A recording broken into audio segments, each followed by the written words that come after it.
The Great Depression was the worst economic downturn in modern history. People went from parties, jazz music, and riches in the roaring 20s to losing their life savings and standing in bread lines in the span of a few years. And the Depression wasn't just in America. Its impact spread across the world and ultimately led to the start of World War II. But what exactly caused the Depression, and what lessons can we learn from it? Let's start in 1918. World War I has just ended, and American soldiers are returning home having won the war. It feels good to be back.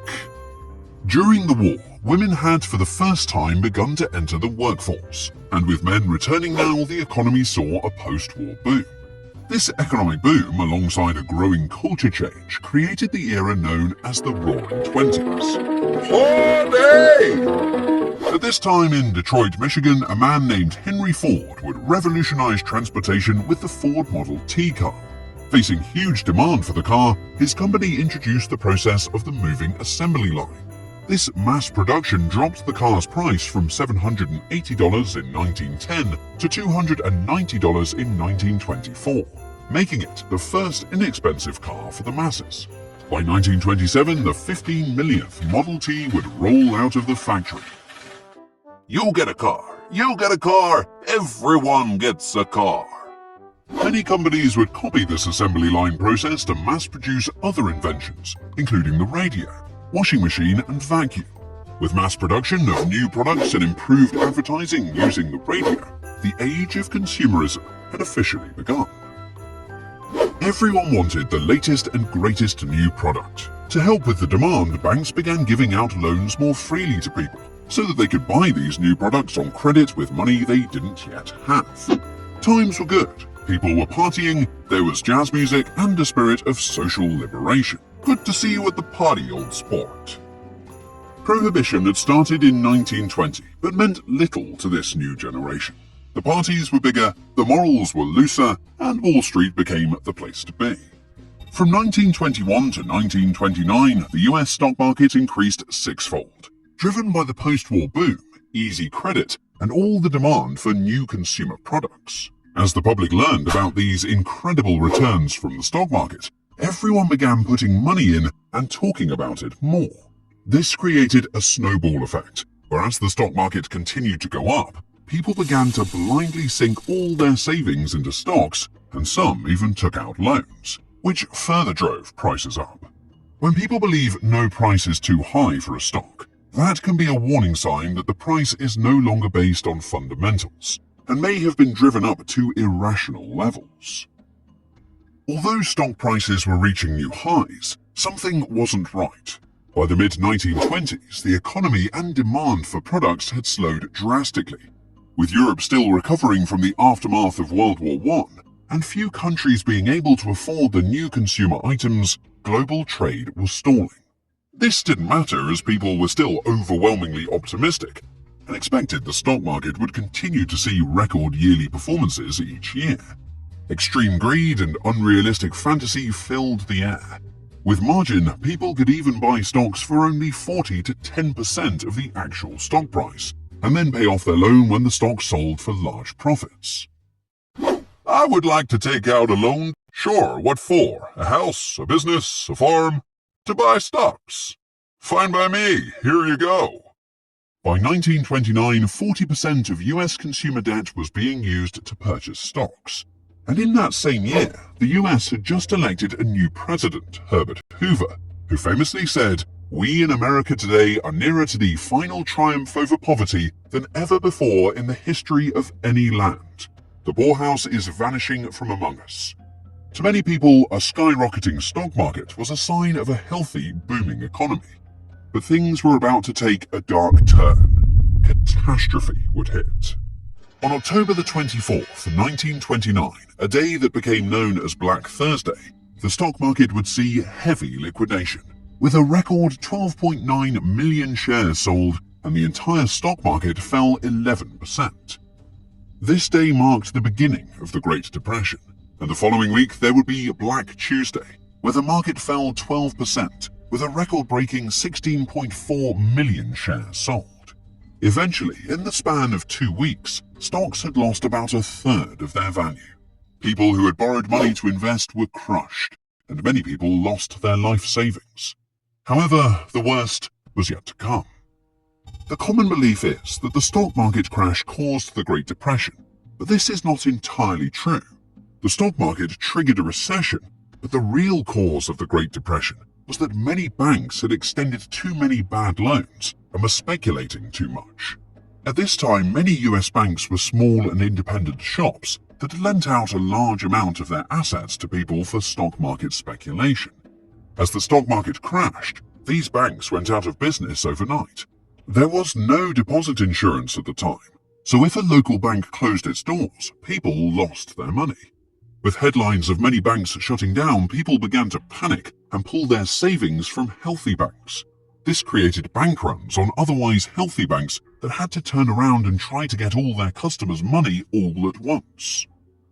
This became a serious problem when in New York City, a false rumor started that the Bank of the United States refused to sell a man's stock.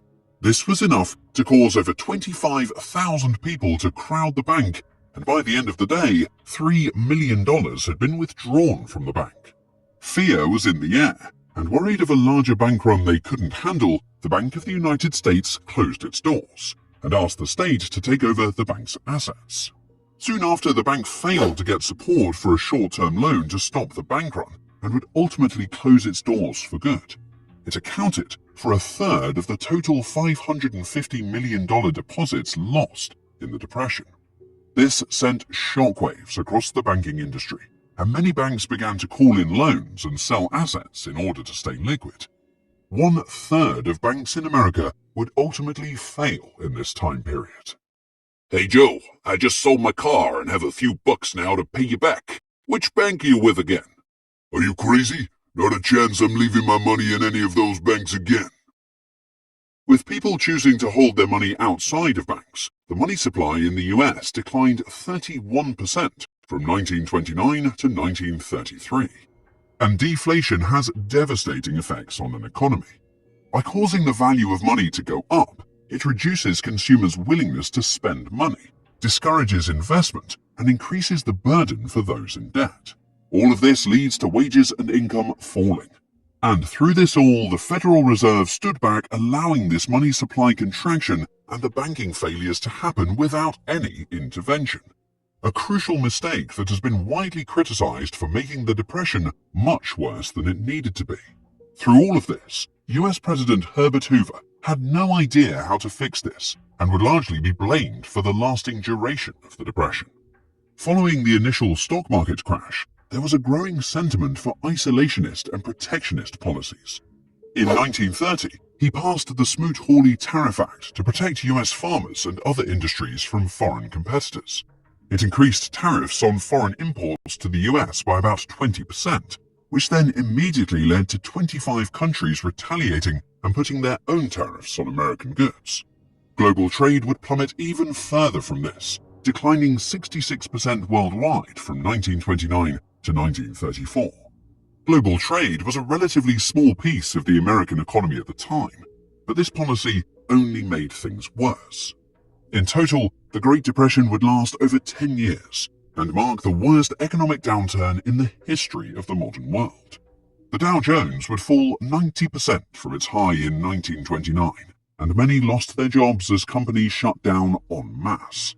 9 million savings accounts were wiped out. Over 9,000 US banks had failed. Industry halted, and unemployment in the US reached 24.9%, its highest point in history.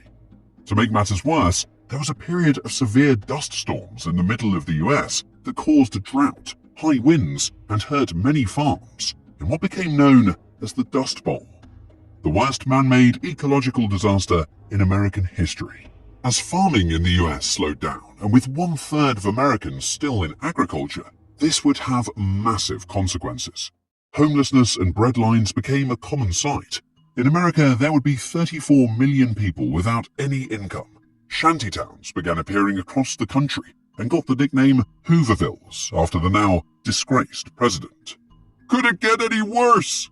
In 1932, the US elected President Franklin D. Roosevelt, who promised drastic changes and action to get the country out of the Depression. The New Deal program. For helping the needy, he established a minimum wage, overtime pay, unemployment insurance, and a social security program.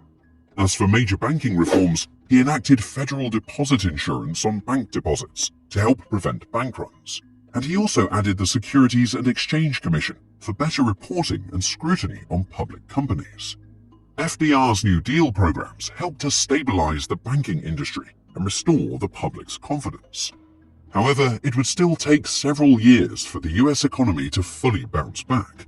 With other countries around the world having also suffered from the Great Depression, this led to the rise of extremist governments, and World War II would begin just a few years later in 1939. It wasn't until the start of World War II in 1939 that the Great Depression truly ended. It was only at this time that the unemployment rate fell below 10%, and the US saw vast stimulus to support war efforts. Economists still argue how much intervention is needed to solve an economic disaster and the effect of the New Deal program. Many of the lessons learned from the Great Depression are still used in the modern day, including the need for a small, stable amount of inflation to boost consumer spending and business investment, an increased role in government spending, and the assistance from the government to boost the economy when a recession occurs. By learning from the past, we can better understand our current economic system and see any potential dangerous parallels in the future. In the end, it was greed that drove people to believe that there was no price too high for a stock and made many banks take on bad loans. And just like all bubbles, an overinflated market always sees the same ending of a painful crash. If you enjoyed this video, be sure to hit the like button and subscribe to our channel for more economic videos just like this.